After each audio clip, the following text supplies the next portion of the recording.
Vamos ler a palavra de Deus, capítulo 8, versículos 28, 29 e 30. Romanos capítulo 8, versículos 28, 29 e 30. Meus amados, as batalhas no mundo invisível, elas não param. Elas não param. Elas são constantes. Por isso que nós temos que estar ligados constantemente, né, com Deus, com o Espírito Santo, para que haja em nós uma proteção maior, para que as nossas armaduras, através da oração e da busca, estejam constantemente revestidas pelo poder de Deus. Qualquer momento de vacilo pode ser um prejuízo na nossa caminhada. Qualquer momento de inércia espiritual, falta de vigilância, pode nos trazer prejuízo. Portanto, a gente tem que ser vigilante, porque o soldado de Cristo, ele não pode dormir no seu chamado. Glória a Deus. Vamos ler a palavra de Deus, que é o momento mais importante de adoração ao Senhor, porque a palavra, quando é lida com fé, ela fica dentro de nós. Glória a Deus. Romanos 8, 28 diz: e sabemos que todas as coisas contribuem juntamente para o bem daqueles que amam a Deus, daqueles que são chamados por seu decreto. Porque os que dantes conheceu, também os predestinou para serem conforme a imagem de seu Filho, a fim de que ele seja primogênito entre muitos irmãos. E os que predestinou, a esses também chamou. E aos que chamou, a esses também justificou. E aos que justificou, a esses também glorificou. Eita Deus, podemos sentar. Vocês prestaram atenção nisso aqui? Se nós fomos chamados, se nós fomos escolhidos, se nós fomos predestinados, Deus já nos enviou para a terra como propósito. E se nós cumprimos a nossa missão, se nós conseguirmos nos encontrar com o objetivo primordial que Deus tem para a nossa vida, aí a gente chega lá no ápice do nosso chamado. Quando a gente chega no ápice do nosso chamado, através da nossa obediência, da nossa resignação do nosso chamado, e fazemos a vontade de Deus, que são os desígnios de Deus, que há cumprimento através de nós aqui na terra, aí o que é que acontece? Ele está dizendo aqui, ó, e estes também serão glorificados. Não tem jeito, é salvação, é graça, é poder de Deus, não tem como fugir. Glória a Deus. A melhor coisa que o escolhido pode fazer é ficar nas mãos do Senhor. Porque o escolhido, quando ele não está em obediência, ele paga um preço. O pastor já falou sobre isso. Sansão era o escolhido de Deus. Ele tinha uma missão a cumprir na terra, né? Todos nós temos um DNA. Na verdade, igreja? Através desse DNA a gente sabe quem é o nosso pai e quem é a nossa mãe. Quem é o nosso pai? O Senhor.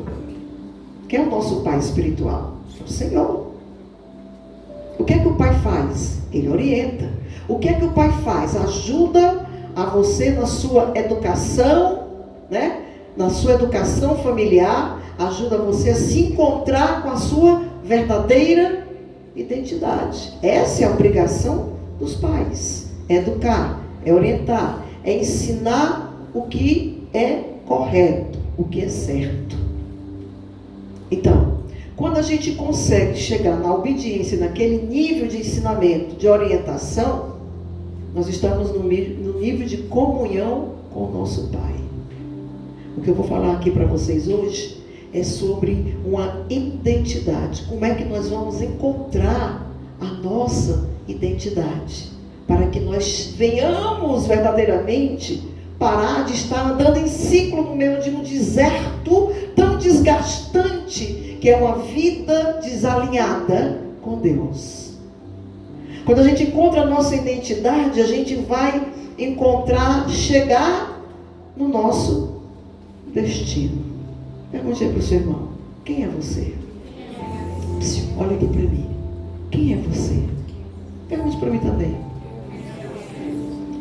Vamos aqui entender quem nós somos. Vamos aqui entender o que é que o Espírito de Deus quer da gente. Por que eu estou dando essa palavra aqui? Porque desde domingo, aquele dia do lava-pés, que é a intenção da visão da irmã Carla Hariane, né? Era que eu conseguisse novamente me reerguer, me renovar, me alinhar de novo na caminhada que Deus já tinha me colocado, no meu destino, no meu desígnio, que é ministrar a palavra, interceder, orar, através da minha vida, passar força para você, passar a palavra para você, orientar de forma correta, entregar de Deus aquilo que é sobre a minha responsabilidade, mas entregar o que é de Deus, não os meus conceitos e os meus pensamentos, mas o que Deus quer fazer na sua vida e na minha vida.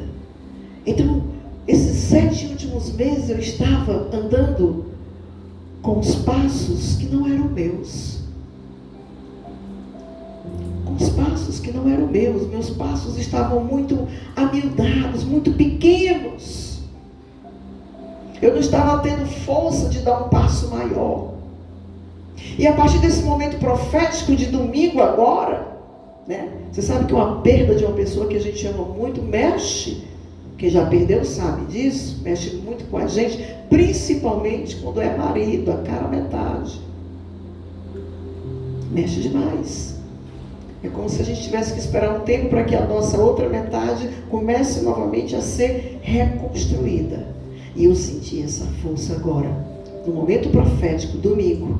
E com ela eu trago para você também o poder dessa força, o poder dessa palavra, a reconstrução, o levantar, o entender, o encontro. Porque às vezes a nossa verdadeira identidade está bem escondidinha lá dentro do nosso coração. Lá dentro. Ela está dormindo. Porque muitas vezes nós percorremos caminhos que nos perdemos nesses caminhos, que eles se tornam atalhos. E quando infelizmente nós optamos por um atalho, fica mais difícil no reencontro, porque a maior distância que pode existir para um ponto de chamado, para um ponto de decisão, para um ponto de encontro com o Senhor, para que nós venhamos chegar lá na frente no pódio, a maior distância que pode existir é um atalho. Como o atalho nos prejudica? Mas a proposta do Espírito Santo aqui é que nós venhamos entender que nós não podemos parar, nós temos que avançar. Nós temos que levantar voo. Nós temos que dar passos mais largos. Nós temos um compromisso, uma responsabilidade conosco mesmo. Porque nós somos exemplo para muitas pessoas que nos acompanham, que nos observam. Tem muita gente esperando cair. Se você cair, algumas pessoas vão cair junto com você. Diga para o seu irmão: você não vai cair. Diga para mim também, por favor. Você não vai cair. Você não vai cair. Nós vamos continuar e vamos voar alto. As asas do Espírito como a águia. Porque cada decepção, cada perda é um reencontro conosco mesmo. Porque às vezes nós estamos até perdidos de nós mesmos. Eu posso te dar um exemplo disso.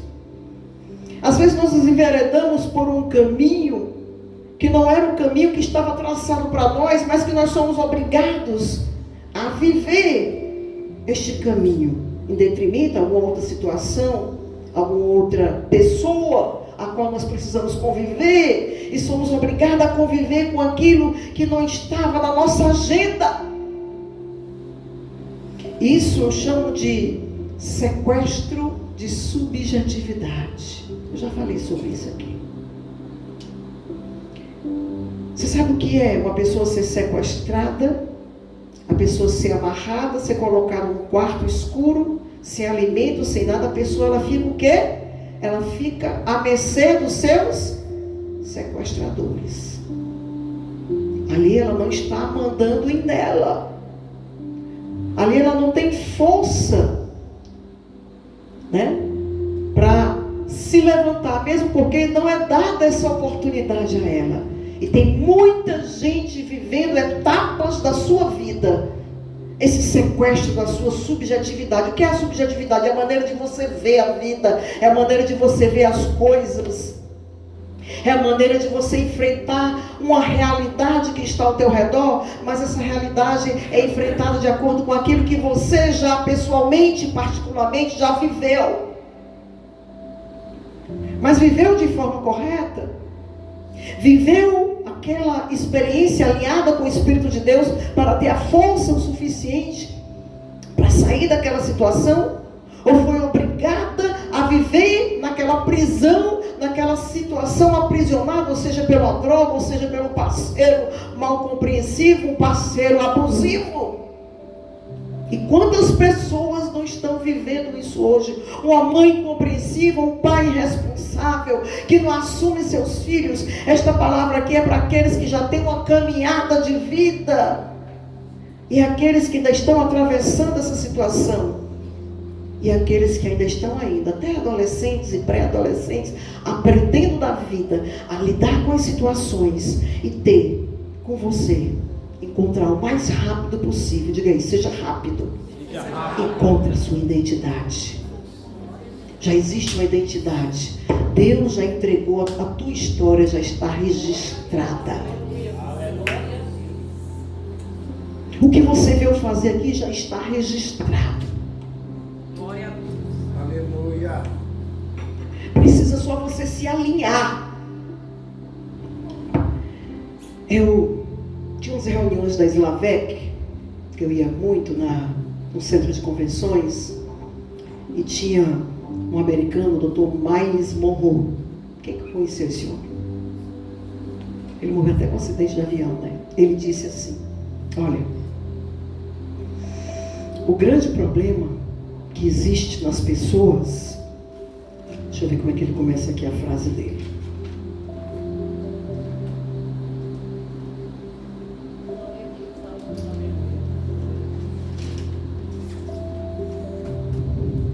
Ele dizia assim: o lugar mais rico do universo não é os campos, as minas de diamantes que tem lá na África do Sul, né?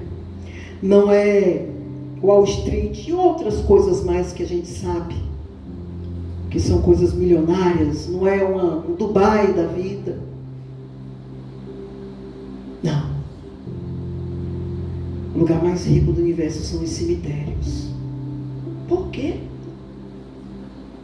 Se lá habita a morte, quantas pessoas morreram sem colocar para fora os seus sonhos, os seus dons, os seus talentos?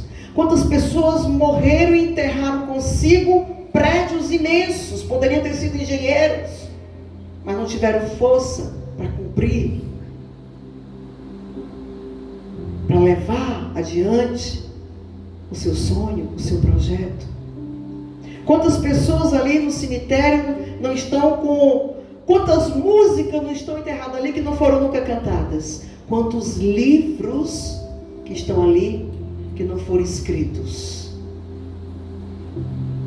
E que poderia ter sido uma grande bênção na vida das pessoas. Chega, eu suspirei agora. Quantos sonhos não foram vividos? Porque as pessoas optaram pela inércia, pela comodidade. Essas pessoas, Deus quer o melhor para você. Diga para o seu irmão: Deus quer o melhor para você. Profetize, isso é profecia. Agora você precisa fazer a sua parte. Você precisa entender que para você encontrar o seu melhor, você tem que perseguir o seu melhor. Perseguir é focar. Perseguir é ir atrás, é correr, é ter compromisso e responsabilidade com você. A pessoa que você deve mais amar na sua vida é você mesmo. Porque quando você aprende a se amar e se respeitar, não tem ninguém, mesmo aqueles que caem de paraquedas para entrar na tua vida, ou aqueles que você nasceu junto com eles, não vão tirar do propósito que Deus tem na tua vida. Porque você vai ter convicção daquilo que Deus quer. E Deus quer. E Deus vai fazer. Se alinhe com Deus. Diga para o seu irmão, se alinhe com Deus. Diga para mim, pelo amor de Deus, que eu preciso. Eu também profetizo isso para vocês.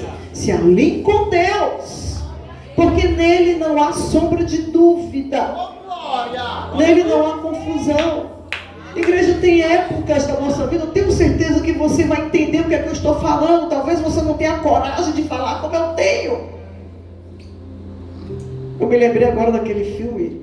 Tem gente aí que gosta desses Quatro Fantásticos, que tem aquele homem bem feio, coisa.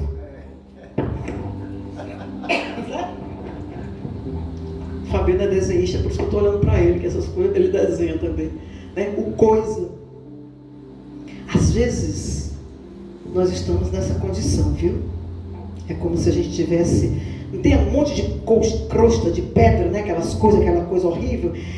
É como se às vezes a nossa alma, o nosso espírito tivesse aquele desejo de dizer assim: olha, eu quero ser o que eu sou, o que o Senhor me permitiu ser. Eu só posso ser o que eu sou se eu procurar saber quem verdadeiramente eu sou. O inimigo não quer. Ele não quer que a gente se encontre com a nossa identidade verdadeira, com aquilo que nós precisamos fazer para que nós possamos estar alinhados com eles e cumprir com a missão dele sobre nós aqui na terra, através dos dons e talentos. Porque ele foi tão audacioso, que ele apontou o dedo até para Jesus. Quando Jesus, no seu jejum, foi para o deserto, e que ele pegou e disse assim: olha aí, se tu estás com fome, se transforma aí pedras em pães. Aí foi que Jesus disse que nem só de palavra vive o homem, né? Nem só de pão vive o homem, mas sim da palavra de Deus. Aí ele vai apontando Jesus. O que é que ele queria? Ele queria ali mexer com a base da identidade de Jesus. E a identidade de Jesus, ele sabia muito bem o que é que ele era e o que é que ele veio cumprir aqui na terra. Ele não estava perdido dele mesmo.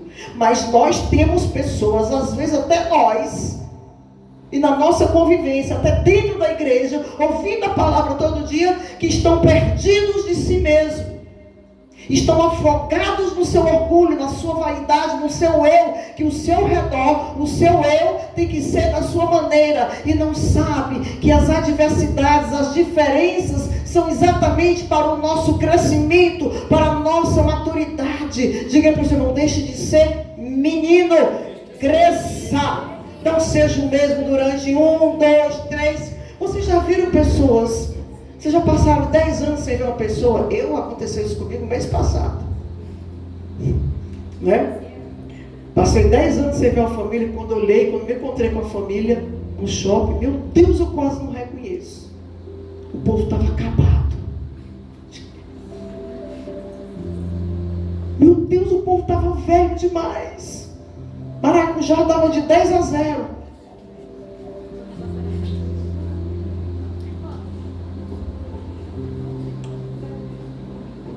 Você sabe o que é isso? Não se encontraram. Não estão bem por dentro. É um desencontro. Existem pessoas que estão emaranhadas. Existem pessoas que estão com a sua alma cheia de nós e não estão conseguindo desatar esses nós. Pessoas magoadas, pessoas que prejudicam outras, falando que não deve. Pessoas que julgam o outro, mas não olham para o que você tem dentro da sua casa. O risco que você está correndo é pagar o preço do julgamento. Pessoas que estão vindo para a igreja só para passear. Mas eu creio que aqui só tem filho do rei. Só tem pessoas que estão encontrando a sua identidade aqui hoje. Glória a Deus. Procure saber qual é o seu DNA.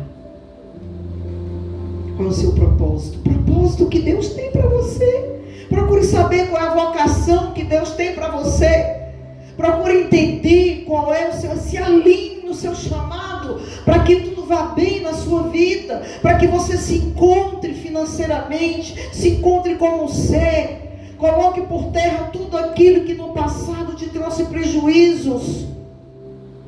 Tem uma passagem lá em Eclesiastes 11, que fala que lança o teu pão.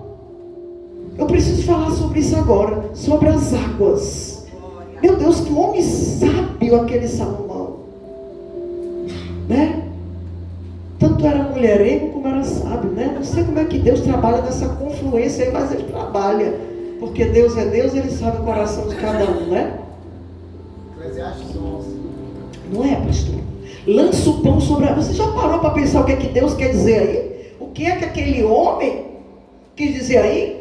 Você pega uma cesta de pães, você vai lá para o rio com a correnteza muito grande, aí você começa a jogar os pãezinhos pequenos sobre as águas. Por que a gente não pode lançar o pão na casa daquele que está faminto? A passagem poderia falar sobre isso, mas temos outras passagens que falam sobre isso. Mas ele é sobre as águas, porque ele quer comparar as águas. Cada pão que você vai lançando, as águas vão levando na correnteza. E como é que você vai novamente pegar aquele pão? Tem como? Não tem. Não tem mais como recuperar aquilo que você já lançou. As águas estão representando aquilo que vem lá de longe, lá do passado. Está representando o presente, que está passando por você. E aquelas que estão indo, estão representando, olha, igreja, eu estou cheio do Espírito Santo, viu? Estão representando o nosso futuro. Aleluia. Aquilo que você lança, lança com amor. Aquilo que você lança sem pedir nada em troca. Aquilo que você lança sem gritar, dizendo, eu estou dando isso, aquilo outro. Só Deus sabe o que você está dando. É mesmo que você está investindo. Continue com a mão estendida para lançar. Faça caridade. Seja uma vida que tenha compromisso e responsabilidade com aquilo que Deus confiou. Você no ambiente de corpo. Diga, você é uma eclésia. Você é uma igreja. Você é o corpo de Cristo. Você tem responsabilidade sobre este lugar. Assuma o seu compromisso com o reino de Deus através deste lugar. Se encontre, se alinhe. Que esta palavra, ela não entre aqui e sai aqui. Eu gostaria muito que uma das coisas que ativa a nossa busca para essa identidade, igreja, é você sim passar por adversidade. Você tem que passar por adversidade, porque na decepção você vai se encontrar. Na dor você vai buscar mais a Deus. Na tristeza você vai se encontrar, porque você vai se buscar. Você vai parar. É uma maneira de você parar para fazer uma retrospectiva, para que você procure ajudar você mesmo, porque tem horas que ninguém pode ajudar a gente, só nós. Só nós. Principalmente quando está relacionado a decisões, a vida futura, a crescimento, a maturidade. Só nós podemos fazer as mesmas meninices, ciclo de meninices. Meu Deus, é muita infantilidade, é falta de sabedoria, porque vai passar por todo o processo de novo. Isso é falta de sabedoria.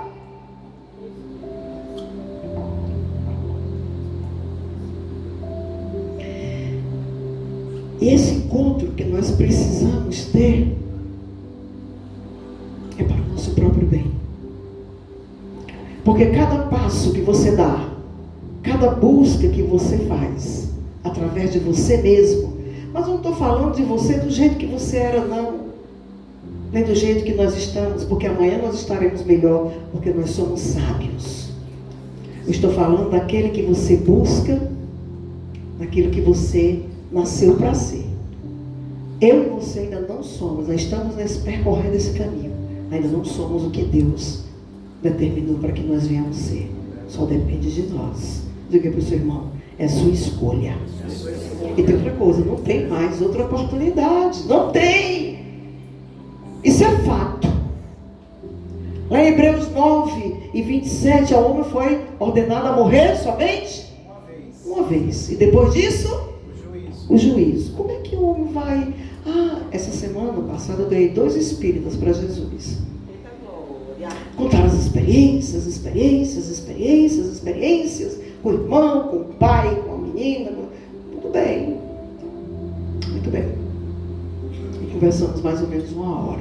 Eu digo, meu querido, me diga uma coisa. Você já imaginou o que é que a palavra de Deus diz? Ela orienta 2 coisas que nós sabemos: amar a Deus sobre todas as coisas e amar a ti, ao teu próximo, como a ti mesmo.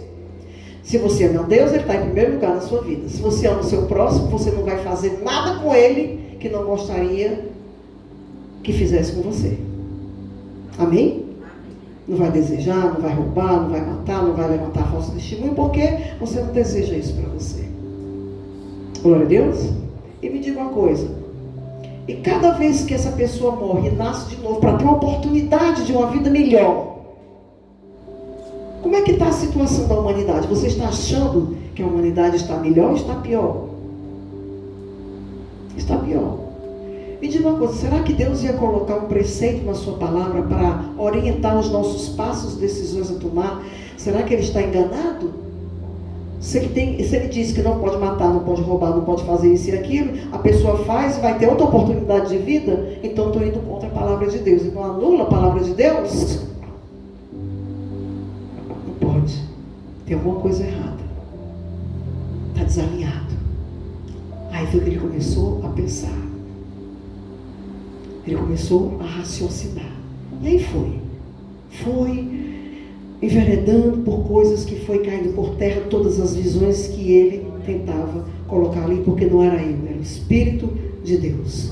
Mas o Espírito Santo está dizendo assim: ative a sua identidade, busque, procure, faça a vontade do Senhor, mude os seus hábitos, porque lidar com hábitos é coisa muito perigosa.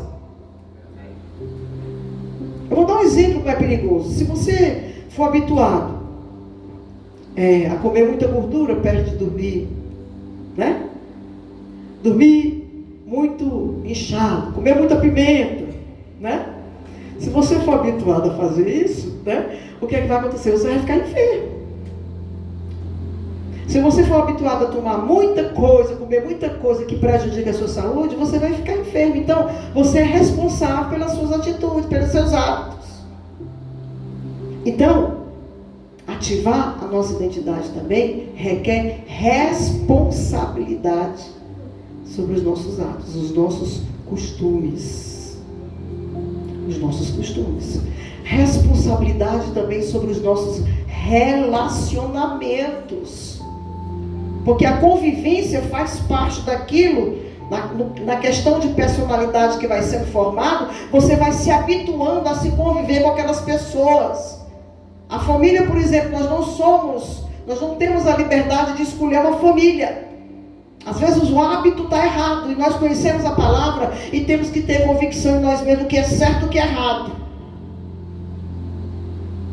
Porque muitas vezes fomos criados com uma visão, mas hoje nós conhecemos a verdade e sabemos que aquela visão que aprendemos é errada, e vamos sair da visão errada e andar com os passos novos que Jesus está nos dando para que a gente venha obter sucesso, vitória. Encontramos a nossa identidade e do restante da família na hora certa. Foque na sua libertação. Foque nos seus hábitos. Novos hábitos, novos costumes. Foque nisso. Tenha compromisso com você mesmo. E os relacionamentos, ele promove o quê? Uma agenda. Uma agenda o quê? A vida, o dia a dia, para o bem ou para o mal. As adversidades, as decepções, os inimigos nesses relacionamentos, eles precisam existir. Porque isso nos traz crescimento, maturidade. Por exemplo, Davi, ele teve uma nova visão. Depois que teve uma nova vida, uma nova oportunidade, ele foi promovido. Depois que ele lutou com Golias. Ele passou a ser reconhecido a partir daquele momento. Por quê? Porque obteve vitória com aquilo que era grande para os outros, mas não era para ele. Porque o Deus dele era maior do que qualquer coisa. Diz aí para o teu irmão, teu Deus é grande. Deus é grande. Glória a Deus. Teu Deus é grande, pastor. Teu Deus é grande, pastor. Glória. Glória a Deus. Aleluia, Jesus. Louvado seja o nome do Senhor. Os relacionamentos são importantes. Do jeito que os inimigos, as pessoas que se fazem de amigo, mas de repente te deixam na mão, traz crescimento, né? As amizades boas também são necessárias. Todo homem deveria ter um pequeno número de amigos a longo prazo. Por quê? Porque isso fala muito sobre a sua pessoa. Fala muito. Se você não consegue maturar uma amizade, mesmo que seja problemática, mesmo que tenha diferença, se você não consegue investir naquilo e procurar colher as boas qualidades, você vai ter problemas. Porque quem é na face da terra que não tem problema com relacionamentos? Todos. Eu conheci uma pessoa que eu me dediquei muito a essa pessoa, e ela também se dedicou a mim. E de repente essa pessoa, na Covid, ela desapareceu da minha vida. E eu fiquei questionando o que foi que eu fiz de errado. E eu fui buscar o histórico dessa pessoa. E eu encontrei mais 5 pessoas que passaram pelo mesmo problema com ela. Ela desapareceu de uma hora para outra. Então, o problema é que essa pessoa estava dentro da igreja, mas ela ainda não tinha encontrado a sua verdadeira identidade cristã. Ela não conseguiu alcançar o caráter de Cristo. Ela não conseguiu andar passando pelo fogo. Para que serve o fogo do ourives? O fogo, por exemplo, uma pessoa que vai trabalhar com prata, ele está aqui trabalhando na prata, aí está aqui o fogo, e ele está, quando a prata refletir nele, é porque ela está no ponto certo, ela está sem impurezas. O fogo que nós passamos é para que todas as impurezas saiam. E haja fogo. E depende de cada um. Porque tem pessoas que são mais acessíveis. Tem pessoas que não se permitem a serem trabalhadas pelo Espírito Santo de Deus. Tem pessoas que botam culpa na outra pessoa. Botam culpa nos relacionamentos. Mas não conseguem se encontrar em si mesmas e continuam perdidas nelas mesmas, que é a pior perda que existe. A pior perda é aquelas que não conseguem se encontrar, é aquelas que não conseguem sair de dentro delas e se libertar, quebrar as amarras que elas precisam quebrar. Elas não têm força, porque dá trabalho. Mudar dá trabalho, melhorar dá trabalho. Se encontrar consigo mesmo é muito doloroso. Dói.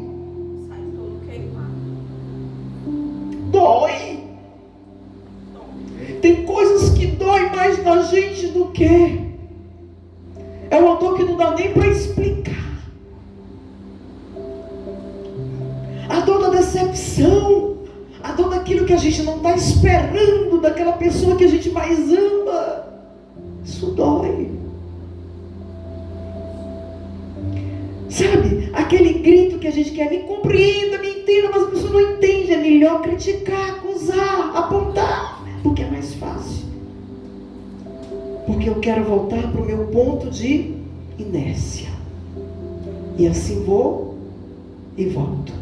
Vou E volta, não sai do lugar. Não quer se libertar de si mesmo. Continuam massageando os seus próprios erros, os seus próprios egos, e sendo donos da razão. E aqui a palavra querendo penetrar nesses corações de pedra, e ela não encontra, às vezes em pequenos momentos, conforme a emoção de cada um, ela até que tenta germinar, mas qualquer vento vem e leva. A semente não produziu o efeito que ela deveria produzir, porque não permitem, porque ninguém, eu sou assim, quem quiser ficar comigo, quem quiser que me aceite, será assim. Isso não funciona. Nós precisamos nos reciclar.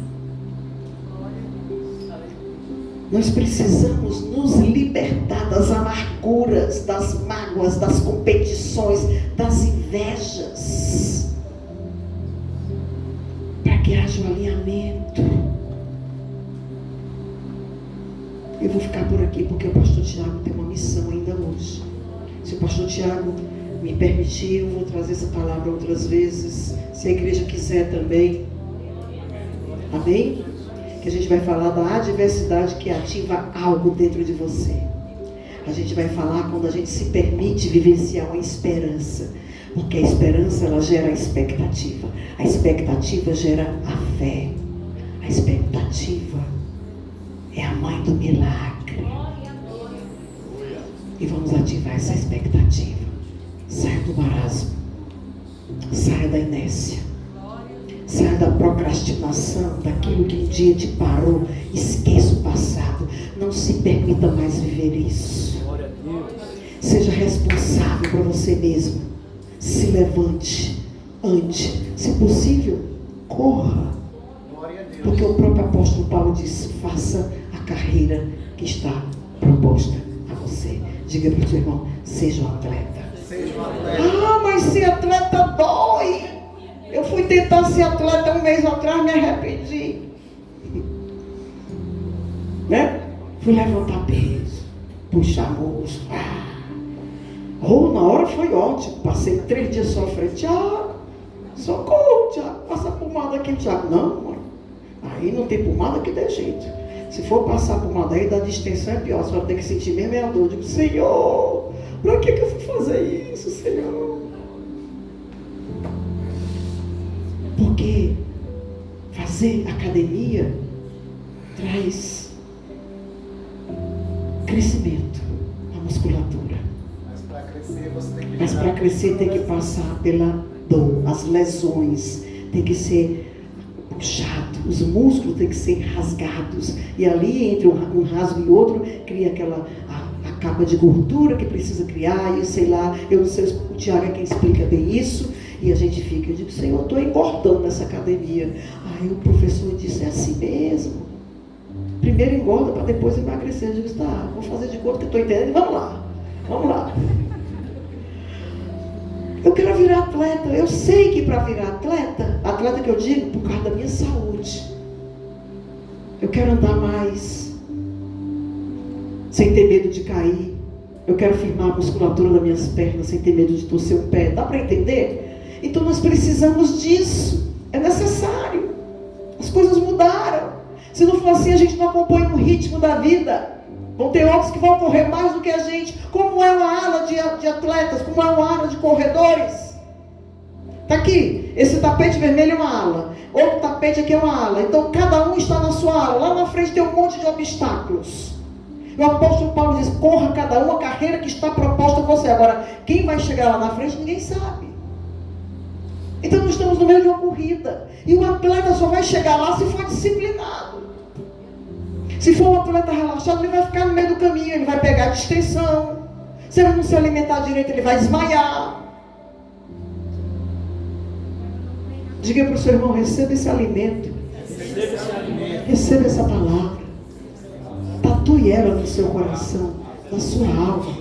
Leve com você. Entenda que o que o Senhor está querendo aqui é que você se encontre. Diga para o seu irmão: se encontre. se encontre. Eu estou aqui me encontrando. Porque o Senhor diz, olha, eu quero ver você com nova perspectiva de vida. Eu não quero aqui cristão derrotado. Eu quero cristão vencedor. Sabe por quê?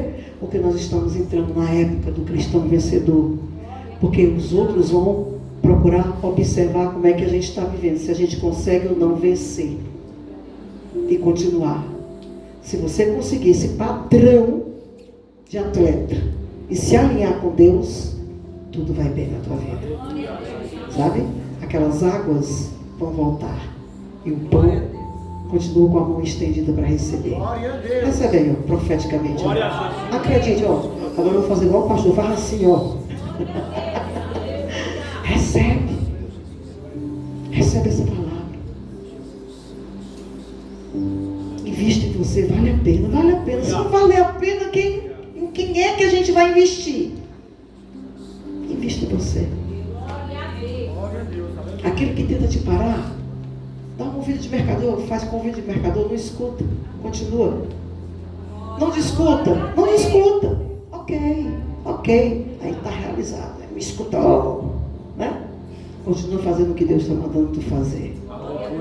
Faz a vontade de Deus, que o lucro é maior. Amém? Que Deus abençoe nossas vidas, todos vocês que estão aqui, em nome de Jesus.